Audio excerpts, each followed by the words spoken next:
Welcome back, future authors. You're watching Types of Publishing, Step 9, Mastery Objective. By the end of this video, you'll be able to identify different types of book publishing methods. You'll also be able to identify a free self-publishing company. Let's get started. Okay, in the last video, step 8, we looked at how to create a writing schedule. In this video, step 9, we'll examine different types of publishing. Let's start with traditional publishing. Now, we're going to talk about each one of these publishing techniques in upcoming slides, so you won't get a whole lot of information on this particular slide. So as we look at traditional publishing, we can see that that is referred to also as commercial publishing.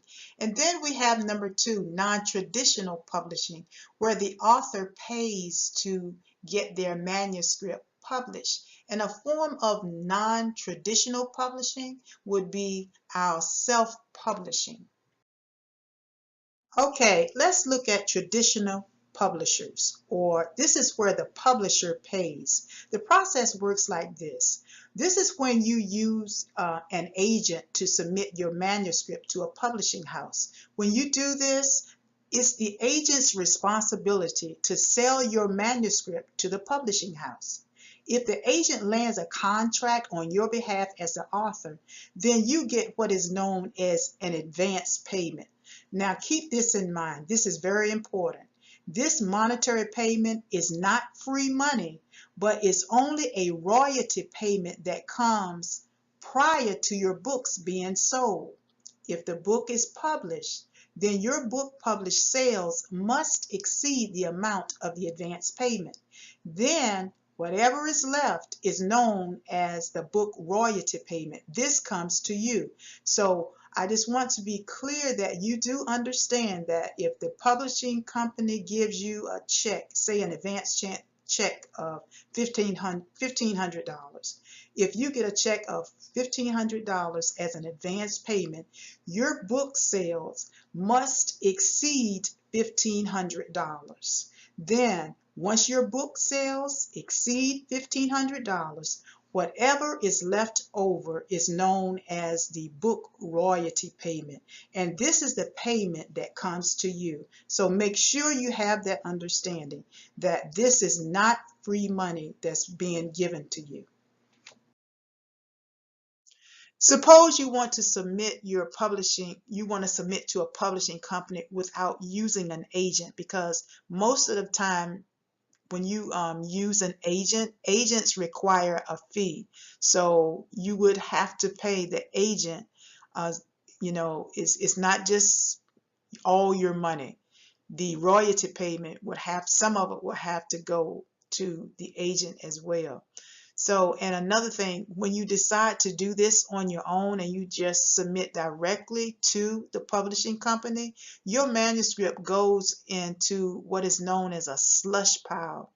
Now, a slush pile means manuscripts that were submitted without agents. And most of the time, in cases like this, these manuscripts are submitted to junior editors, and they take their time as far as getting to, looking over your manuscript. And most of the time, these particular manuscripts are not approved, they're disapproved. But don't give up hope, because not all of them are disapproved. Yours could be one of them that, actually gets approved. And once it's approved, it's submitted to senior editors. So just because you submit your manuscript without an agent does not necessarily mean that your manuscript will not get approved. So I would say give it a go. Now we have arrived to the slide that provides resource information on how to identify an agent or a book publisher. Now, one of the ways to identify the right agent is to use resources such as the Writer's Market or Guide to Literary Agents.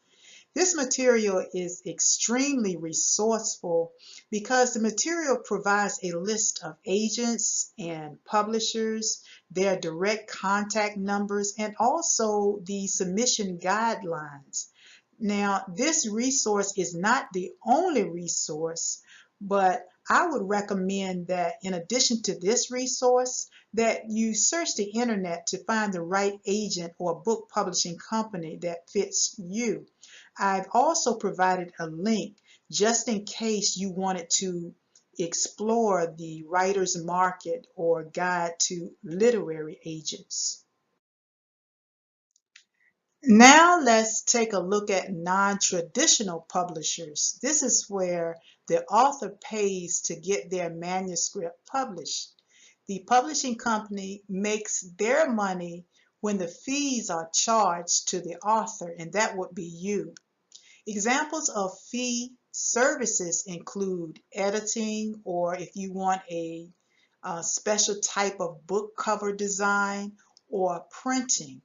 Now, a prime example of non-traditional publishers would be self-publishing companies. This is where you publish your book by paying experts for their publishing services. And an example would be a company like Author House or Virtual Bookworm. Lastly, some free book publishing services used to be CreateSpace. This is provided by Amazon. It used to be CreateSpace, but now CreateSpace has combined with Kindle Direct Publishing.